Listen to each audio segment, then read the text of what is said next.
CREVE COEUR At the end of a winding road in CREVE COEUR, just west of St. Louis County, a park now bears the name of Dr. Howard P Venable, the black ophthalmologist who purchased the land as his own more than 60 years ago. Until this year, the park did not bear his name, but the name of the white mayor who took the property away. In 1956, the year of the Voting Rights Act and 2 years after the Brown v. Board of Education Supreme Court decision, Venable and his wife, Kate, bought 2 plots in the Spody Meadows area. Several other black families at the time were doing the same. They faced pressure from their new white neighbors, and the city of CREVE COEUR itself, to sell their properties and move. Dr. Venable joined the faculty of Washington University in St. Louis as its first African American staff member in 1958. Image via Becker Medical Library, Washington University School of Medicine. Venable, who was 45 years old when he purchased the land, not only went through years of medical training, but was also a musician who played with legends like Duke Ellington.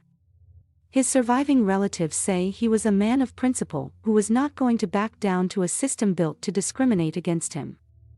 So while his other black neighbors left, he refused to sell.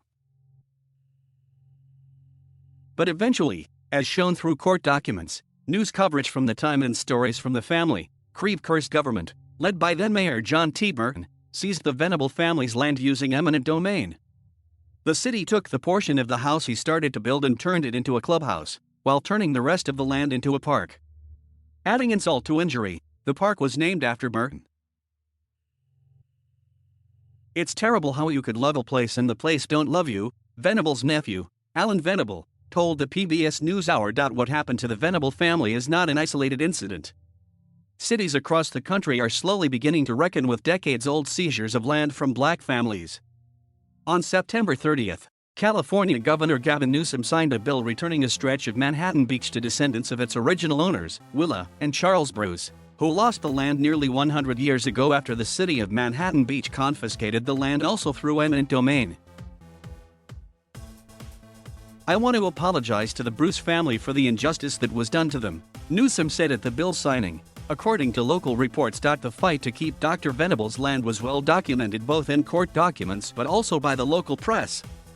Image via St. Louis Globe. Democrat Venable sued the city of CREVE COEUR for years trying to hold onto the land he owned.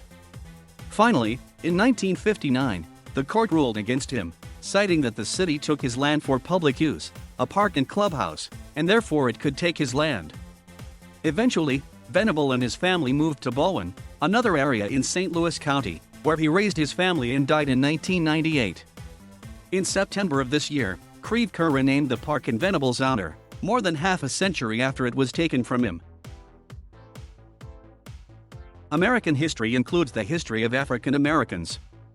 "This is an American story," Venable's niece, Victoria Venable Fletcher, said. At the park's rededication, CREVE COEUR council member Heather Silverman acknowledged that renaming the park was important, but at the same time, "Not enough. It's important to me that the community understands that we can't just change the name and we forget about it," she said. "If we want real change, it comes in several ways and renaming a park doesn't bring that change," she said.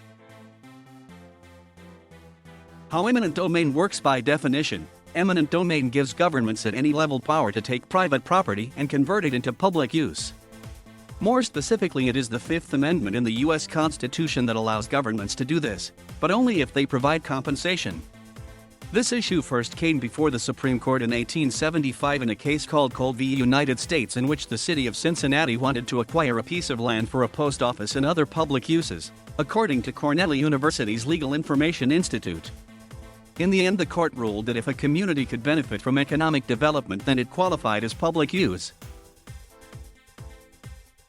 But the Constitution does not define what compensation means, said Monica Eppinger, a professor at the St. Louis University School of Law. So, a lot of the fights that get attention are about how you value what is just compensation, she said. The land taken from the Venable family is situated in the middle of a suburban, residential area, surrounded by homes. Image via Google Earth. Many times compensation is not the point. Venable did not necessarily want money. He wanted his land, his house, and a chance to raise a family in CREVE COEUR.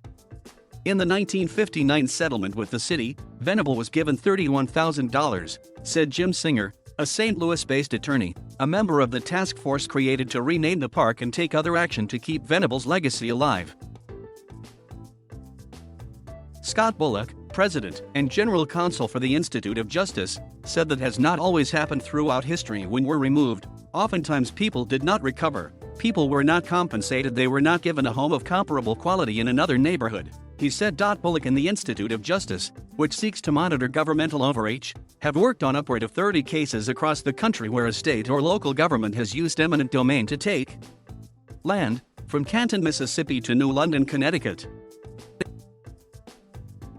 I want people to recognize this was not just a story in St. Louis, it happened where we are in Washington, D.C., my hometown of Pittsburgh.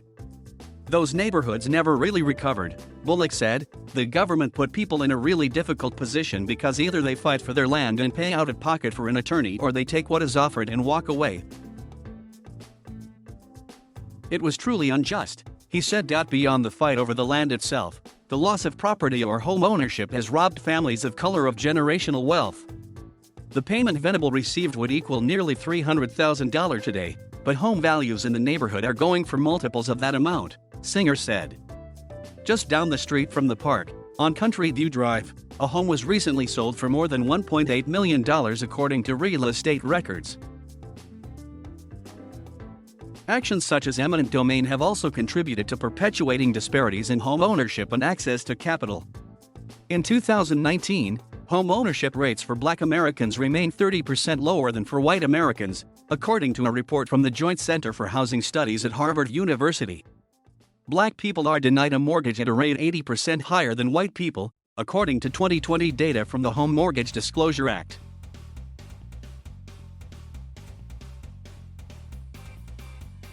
Thank you for watching. Please subscribe.